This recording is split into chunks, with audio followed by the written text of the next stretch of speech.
본문의 말씀은 여리고성이 무너지는 내용을 말씀하고 있습니다. 하나님께서 이스라엘 백성들에게 여리고성을 무너뜨리겠다라고 하셨어요. 그리고 여리고성을 무너뜨리는 방법을 알려줬습니다. 그런데 그 방법이 이스라엘 백성들이 생각하기에 너무나 어처구니 없고 이해가 되지 않는 겁니다. 하나님의 말씀이 우리에게 주어질 때 다 이해되면 얼마나 좋겠어요. 그런데 하나님의 말씀이 들려질 때 이해가 되지 않을 때가 있습니다. 하나님께서 이스라엘 백성들이 여리고성을 무너뜨리는 방법을 알려줬는데 그것은 여리고성을 도는 것이었습니다.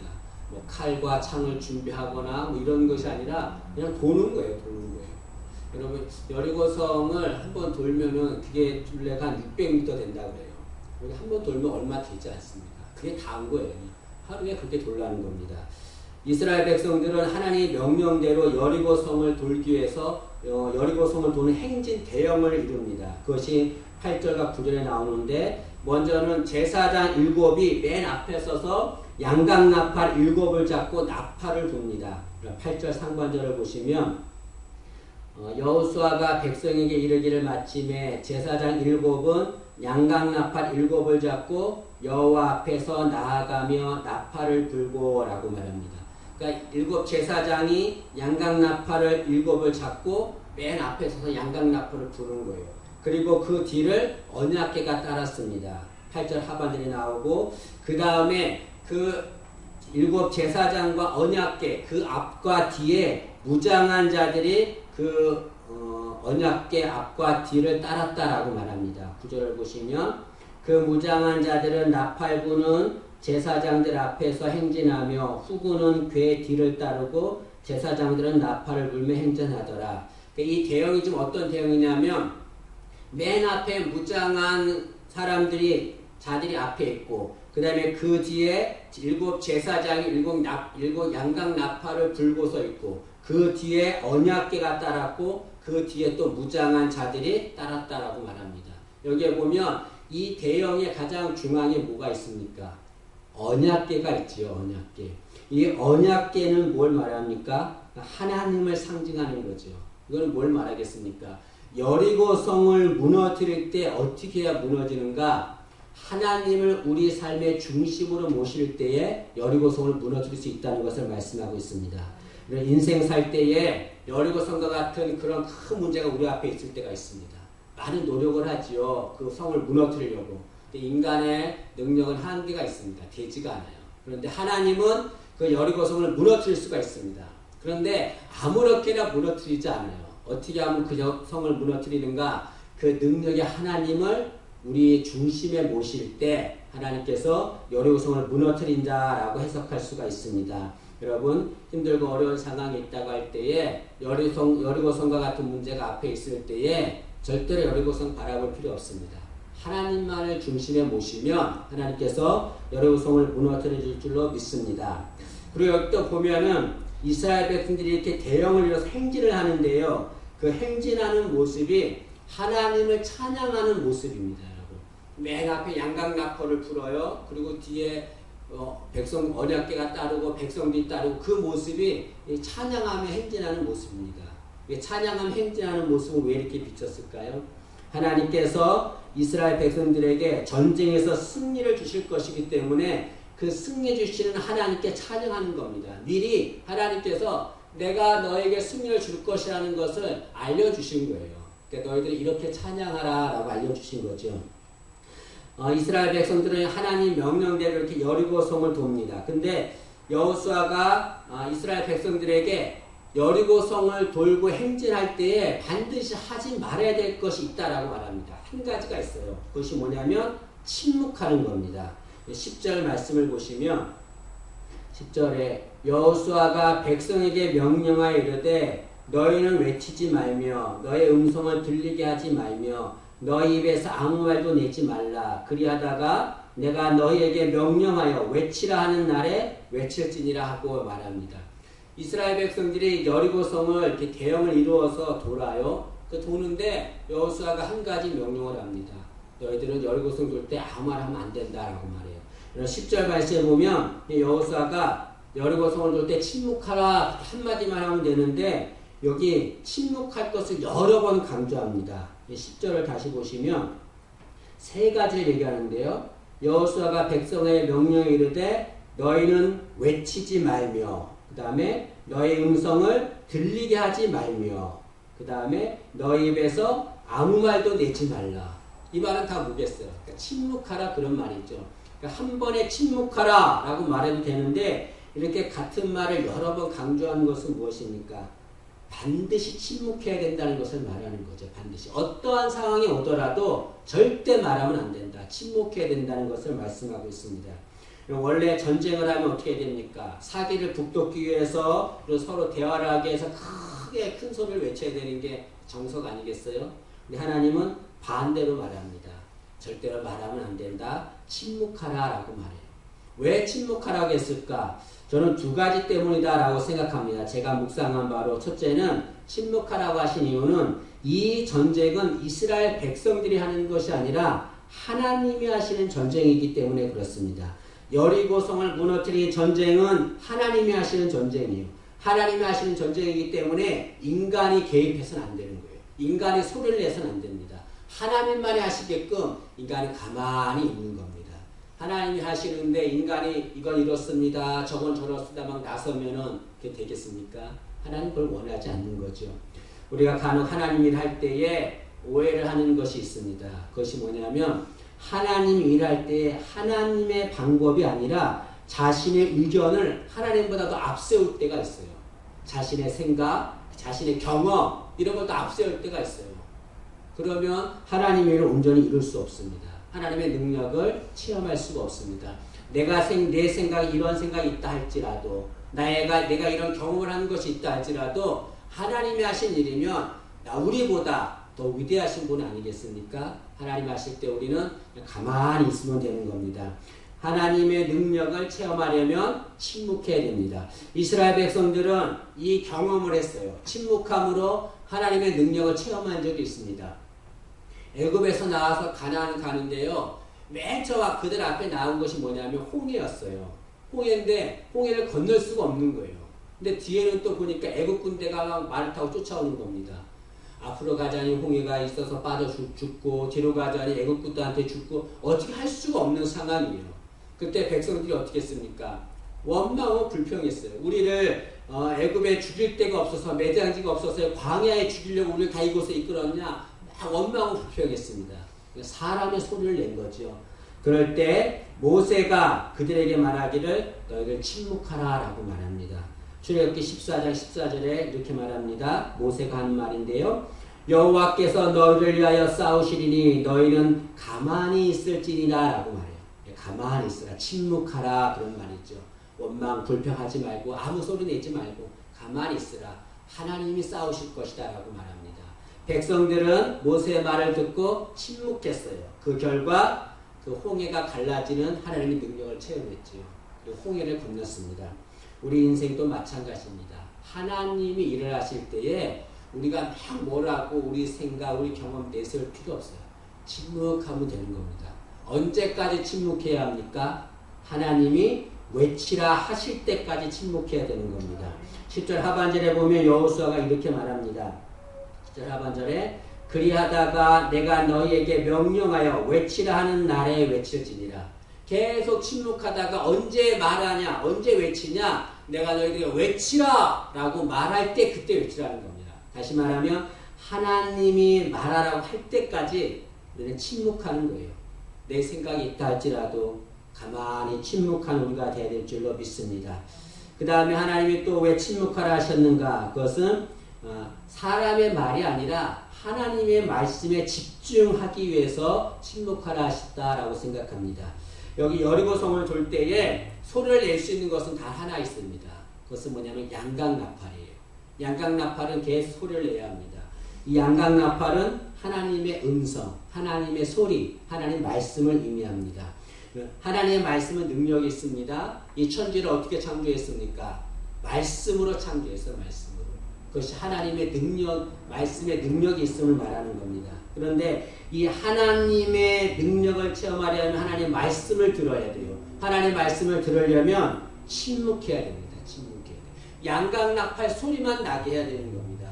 막 얘기를 하면은 백성들이 소리 내면 양강나팔 소리를 들을 수가 없어요. 우리가 소리를 내면 하나님의 음성을 들을 수가 없습니다. 한 성직자에게 어떤 아나운서가 인터뷰를 했습니다. 질문했는데 당신은 하나님께 기도할 때에 무엇이라고 기도합니까? 라고 물었어요. 그러자 그 성직자가 하는 말이 나는 아무 말도 하지 않습니다. 나는 듣습니다. 라고 말해요. 그러자 아나운서가 또다시 묻습니다. 당신이 듣고 있을 때에 하나님은 무슨 말씀을 하십니까? 그러자 성직자가 하는 말이 그분도 내 말을 듣습니다. 이 말은 무엇입니까?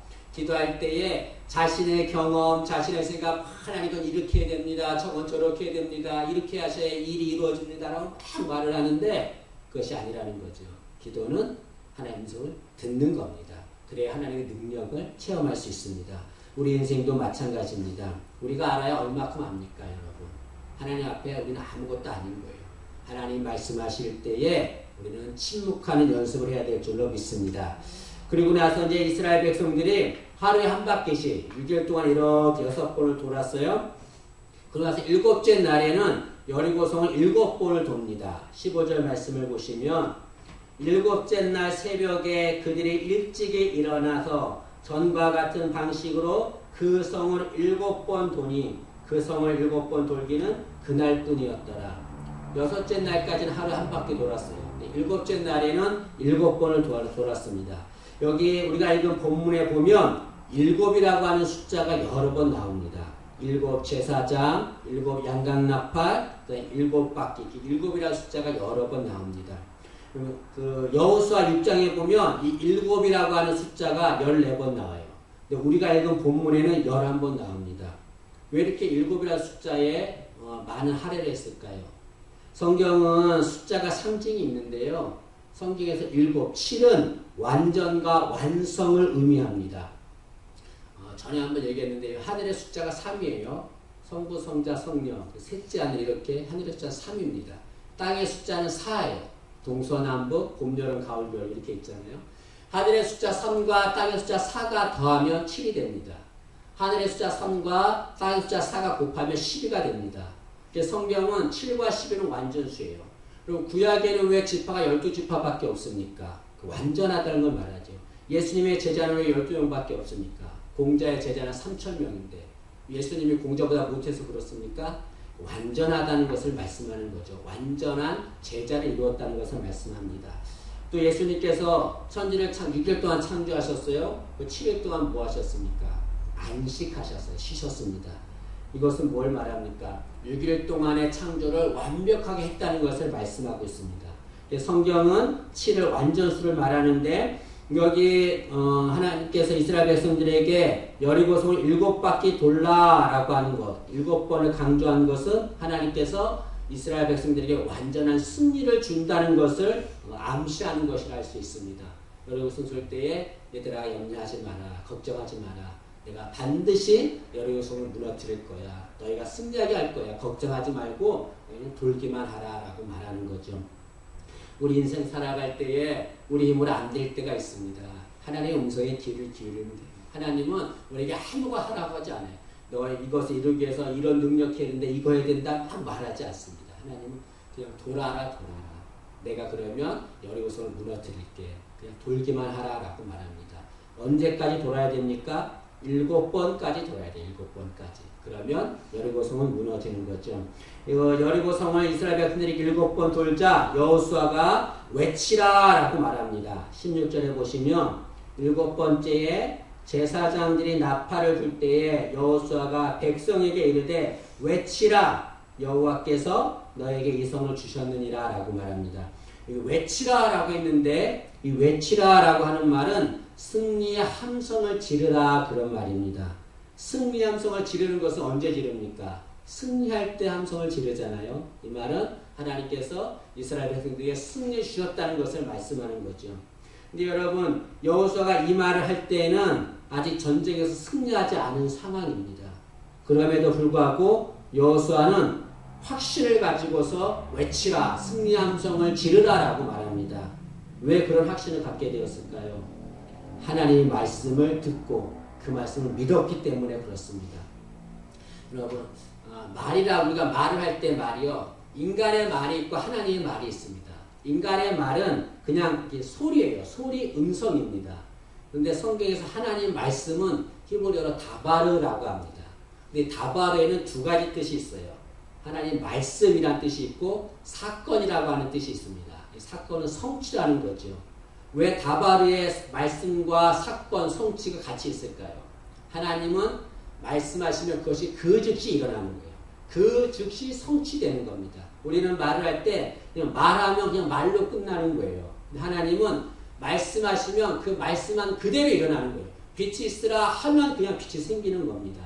말씀 자체가 능력이 있는 거죠. 때문에 지금 하나님께서 여호수아에게 내가 너에게 승리를 주겠다라고 말씀하시면 여호수아에게 말씀하신 그 순간에 승리는 이미 일어난 겁니다. 그런데 그 하나님 말씀하시면 승리는 순간에 일어나지만 그 승리를 우리 것으로 받기 위해서 해야 될 것이 있어요. 그것은 그 하나님의 말씀을 그대로 받아들여야 됩니다. 그거를 의심하거나 거부하면 하나님 아무리 말씀을 줘도 그 말씀은 능력으로 나타나지 않습니다. 하나님의 말씀을 믿는 받아들인 자에게만 능력이 일어납니다. 여호수아가 하나님의 말씀을 그대로 받아서 확신을 가지고 선포했던 것처럼 우리도 하나님의 말씀을 나의 이성으로 판단하지 말고 그 말씀 자체로 믿고 받아들이는 우리가 되어야 될 줄로 믿습니다. 여호수아가 이스라엘 백성들에게 큰 소리로 외치라 하자 백성들이 큰 소리로 외쳤어요. 그랬더니 여리고성이 무너졌습니다. 20절 말씀해 보시면 이에 백성은 외치고 제사장들은 나팔을 불매 백성이 나팔 소리를 들을 때에 크게 소리질러 외치니 성벽이 무너져 내린지라. 여기 성벽이 무너져 내린지라 라고 하는 것은 완전하게 무너졌다 그런 말입니다. 모세가 그 전에 한 지파에 한 명씩 12명을 데리고 가나안 땅을 정탐하게 했습니다. 그리고 보고하게 했는데요. 그들이 가나안 땅을 정탐하면서 여리고성을 봤어요. 그리고 여리고성에 대한 보고를 합니다. 여리고성이 얼마나 견고한지를 얘기합니다. 신명기 1장 28절에 이렇게 말합니다. 정탐꾼이 보고한 내용이에요.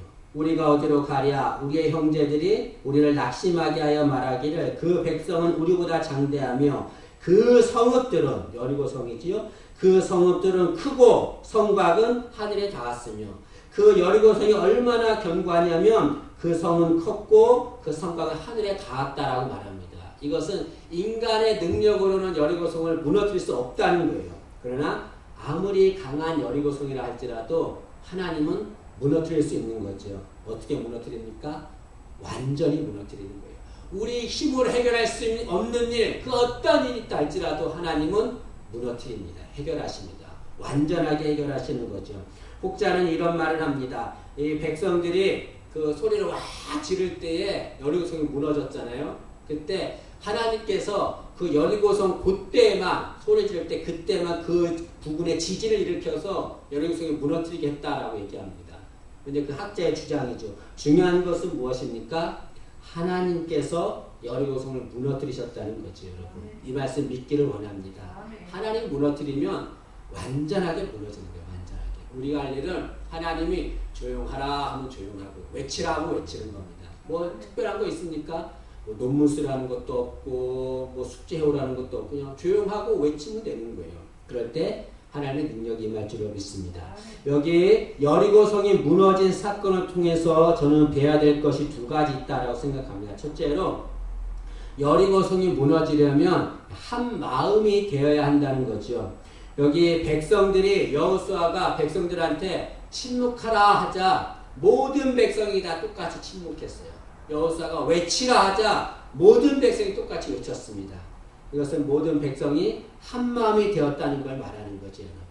한 마음이 돼야 하나님의 능력이 임합니다. 우리가 신앙생활 할 때에 개인 신앙이 좋은 사람이 있어요. 이 개인의 영성이 뛰어난 사람이 있습니다. 정말 기도 잘하고 예의 바르고 본이 되고 막 그런 사람이 있어요. 그런데 혼자 개인 신앙은 아주 좋은데 그 신앙은 모범적이고 훌륭한데 그 사람들이 공동체 신앙을 할 때 미약한 사람들이 있어요. 공동체 할 때. 자기를 막 드러내는 거예요. 자기를. 그러니까 같이 협력이 안 되는 거예요. 협력이 안 되는 겁니다. 그러면 그곳에는 하나님의 능력은 일어나지를 못합니다. 제가 전에 있던 교회에서 여전도회장 여전도회 총무가 있어요. 이게 몸에 빼짝 말랐는데 얼마나 일을 열심히 하는지 몰라요. 감탄을 합니다. 이런 쇼파 같은 거 있잖아요. 저도 못 들었는데 그냥 팍팍 들어요. 어떻게 이렇게 일을 잘하는지 밤새 쉬지 않고 일을 해요. 참 귀하다 생각을 했는데 제가 그 집사님이 안 좋은 걸 발견했어요. 이 여전도 회원들하고 이 융화가 안 되는 거예요. 왜냐하면 청소를 너무나 깨끗하게 해요. 정말 먼지 하나 없습니다. 그런데 여전도 회원들이 이렇게 모여서 청소를 하잖아요. 그걸 못마땅히 여기는 거예요. 그래서 어떻게 하냐면 그들이 청소한 걸 다 드러내요. 그리고 자기가 다시 청소해요. 여전도 회원들이 그거 보고 마음이 어떻겠어요. 그 여집사하고 일을 안 하는 거예요. 자꾸 잔소리를 하니까. 개인적인 영성, 개인의 신앙은 훌륭하지만 더 훌륭한 것은 같이 함께하는 신앙입니다. 공동체 신앙. 거기에서 한 마음이 되는 것이 중요한 거죠, 여러분. 타인의 신앙을 부정하고 무시하면서 한 마음 되지 못하는 것, 자신의 신앙만을 드러내는 것, 그런 자들에게는 공동체 신앙이 이루어질 수 없고 그러면 하나님의 능력은 임하지 않습니다. 여러분 우리 모두가 다 우리 예사랑교회 다 식구들 아니겠어요? 좀 부족하고 연약해도 같이 하나가 되는 거예요. 한 공동체가 될 때에 우리를 통해서 우리 예사랑교회 기적의 역사가 임할 줄로 믿습니다. 또 하나 여리고성이 무너지려면 이 믿음으로 행동해야 된다는 거죠. 여러분 여호수아가 여리고성을 돌아라 라고 할 때에 만약에 이스라엘 백성들이 그 말을 의심해서 무슨 소리 하냐, 잠꼬대냐, 헛소리냐 하고 의심하고 돌지 않았다면 어떻게 했을까요? 행동을 옮기지 않았다면 어떻게 됐을까요? 지금까지 여리고성은 무너지지 않았습니다. 그러나 이 백성들은 여호수아가 말할 때 그 말을 듣고 믿음으로 행동했어요. 믿음으로. 그러자 여리고성이 무너졌습니다. 히브리서 11장 30절에 이렇게 말합니다. 믿음으로 7일 동안 여리고를 도니 성이 무너졌으며 라고 말합니다. 하나님 말씀하시자 그 말씀에 의심하지 않고 믿음으로 행동했어요. 여러분. 우리가 기적을 체험하기를 원한다면 하나님의 능력을 체험하기를 원한다면 여리고성이 무너지길 원한다면 하나님 말씀할 때 이걸 믿음으로 받아들이고 믿음으로 행동해야 됩니다. 그럴 때 여리고성이 무너질 줄로 믿습니다. 중요한 것은 하나님이 말씀하신 그대로 믿어야 된다는 거죠. 그 하나님 말씀하신 것에 감하거나 가하거나 해서는 안 되는 겁니다. 여기 아까 히브리서 11장 30절에 믿음으로 7일 동안 돈이 여리고성이 무너졌다고 했어요. 6일 동안 돌아왔더니 무너졌다고 하지 않았습니다. 7일 동안 다 채워야 돼요. 하나님은 분명히 7일 동안 7바퀴 마지막 7바퀴까지 돌아라 라고 말했어요. 완전히 하나님의 말씀을 그대로 받고 그대로 행동해야 기적이 일어나는 겁니다. 내 생각 가지고서 하나님 7바퀴 돌라고 했으니까 난 더 8바퀴 10바퀴 그러면 기적이 일어나지 않습니다. 하나님 말씀하신 그대로 받아서 믿음으로 행동해야 되는 거죠. 아람 군대 장관 나아만이라고 하는 장군이 있었습니다. 이 사람은 유능한 사람이었어요. 그런데 이 나병에 걸렸습니다. 한센병이죠.